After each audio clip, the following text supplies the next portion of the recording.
This is Meenakshi Singh. पिछले video में हमने स्पेशलाइज अकाउंटिंग के बारे में जस्ट इंट्रोडक्शन दिया था आपको, जो कि हमारे किसी भी यूनिवर्सिटी से रिलेटेड है, जो बीकॉम पार्ट 2 का सिलेबस है हमारा।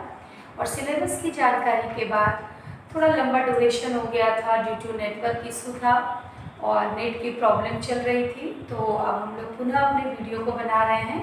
और स्पेशलाइज अकाउंटिंग में हमने पहला चैप्टर के बारे में थोड़ा इंट्रोडक्शन आपको दिया था, जिस चैप्टर का नाम था प्रॉफिट और loss prior to and after incorporation. आज हम लोग उस पर डिस्कस करेंगे। बहुत ही इजी चैप्टर है और प्रैक्टिकली है, क्योंकि स्पेशलाइज्ड अकाउंटिंग जो है वो लगभग कंपनी से रिलेटेड है। जो बड़ी बड़ी कंपनियों में कैसे अकाउंट्स बनाए जाते हैं, तो ये आपका है जो क्या रियलिटी में हम जिस डेट को बिज़नेस को शुरू करते हैं, क्या रियल में उसी डेट से हमारा जो रिकॉर्डिंग है वो होता है या उसके पीछे कुछ और भी कहानी होती है।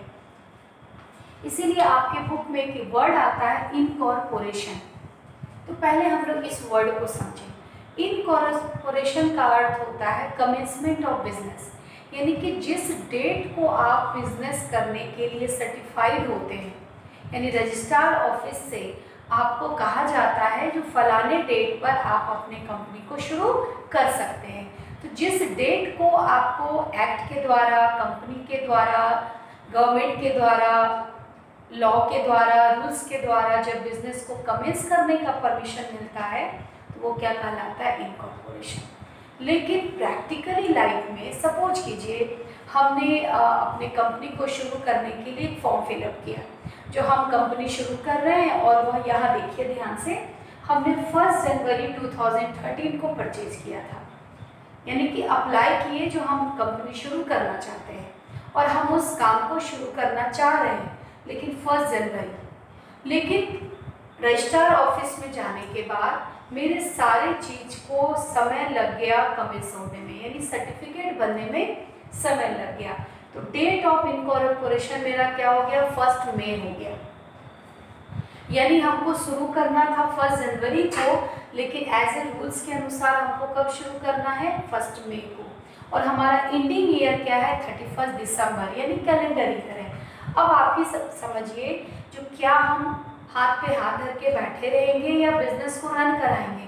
तो प्रैक्टिकली ये परमिशन होता है, प्राइवेट कंपनी हो, पब्लिक कंपनी हो, जो आप अपने डेट ऑफ परचेज से बिजनेस को शुरू कर सकते हैं। लेकिन शुरू तो कर सकते हैं, लेकिन आपका रियल जो अकाउंटिंग बनेगा, जो आपके एक्ट के तहत होगा, वह आपका किस डेट का सही माना जाएगा, डेट ऑफ इनकॉर्पोरेशन।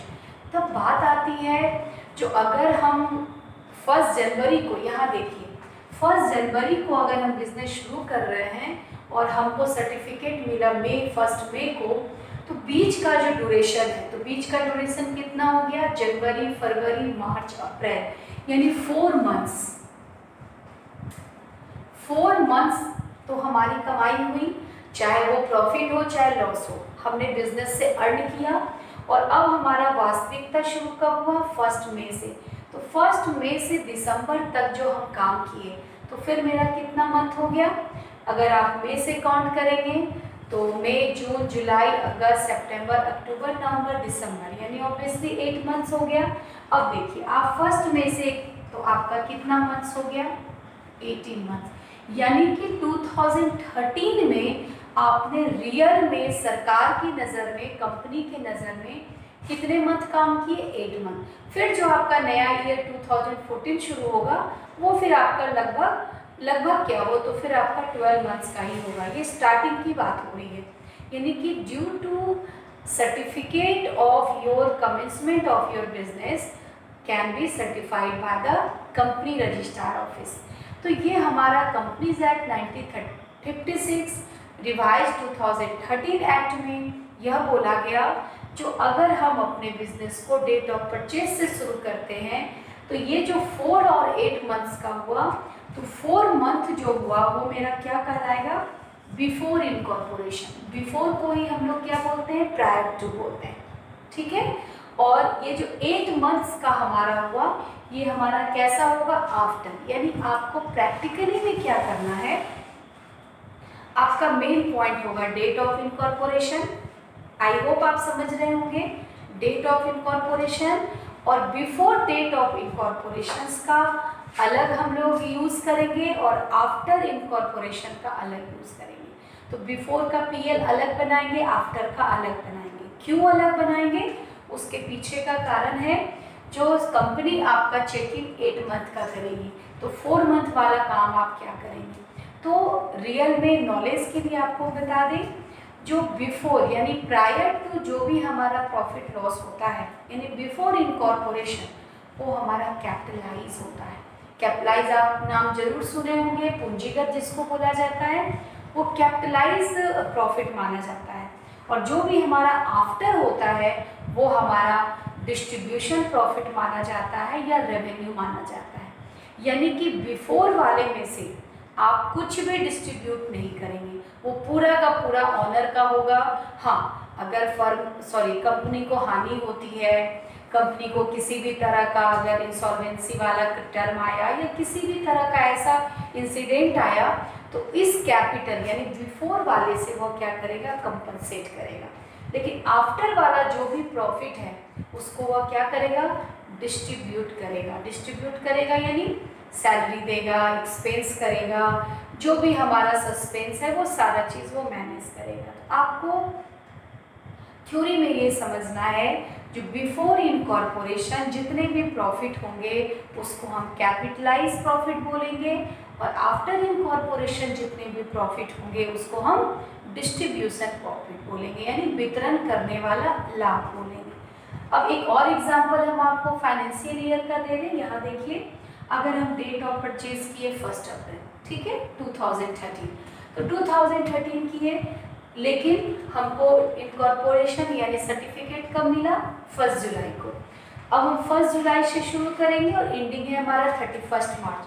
तो आप खुद ही सोचिए, अप्रैल से लेकर जुलाई, चूंकि फर्स्ट डेट है, तो अप्रैल मई जून यानी बस 3 मंथ्स जो है वो हम लोग का कौन सा प्रॉफिट हो गया, बिफोर हो गया, और बिफोर इनकॉर्पोरेशन हुआ, जिसको हम लोग कौन सा प्रॉफिट बोलेंगे। देखिए हम लिख रहे हैं, कैपिटलाइज प्रॉफिट बोलेंगे, ठीक है। और 1 जुलाई से 31 मार्च, तो आप जुलाई से 31 मार्च कर लें, तो ऑब्वियसली जुलाई टू मार्च कितने मंथ होंगे, 9 मंथ्स होंगे। फिर भी काउंट कर लें, जुलाई, अगस्त, सितंबर, अक्टूबर, नवंबर, दिसंबर, जनवरी, फरवरी, मार्च, तो ये हमारे कितने मंथ्स हो जाएंगे, 9 मंथ्स। यानी राउंड फिगर में 12 मंथ्स का काम तो हुआ, बट ये रिकॉर्डिंग में जाएगा और ये ऑनर के पास रह जाएगा। जो डिस्ट्रीब्यूट नहीं होगा वो कैपिटलाइज होगा। और आफ्टर इनकॉर्पोरेशन का जो भी प्रॉफिट होगा उसको हम लोग क्या कहते हैं, डिस्ट्रीब्यूटेड प्रॉफिट।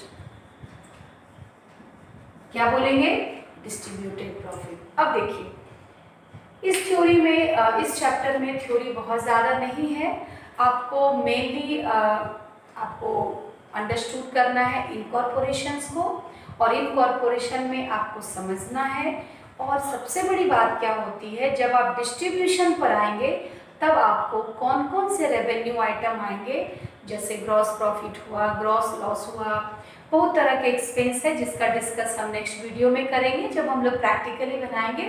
थ्योरी में हम आपको ये बताना चाह रहे हैं, जो बेसिकली बिफोर को हम लोग कैपिटलाइज जो कहते हैं, तो यह डिस्ट्रीब्यूट नहीं करके कैपिटलाइज लॉस को कंपनसेट करने के लिए रखाता है। इसको सस्पेंस में भी डाला जाता है, और ये हमारा क्या है, डिस्ट्रीब्यूटेड प्रॉफिट है।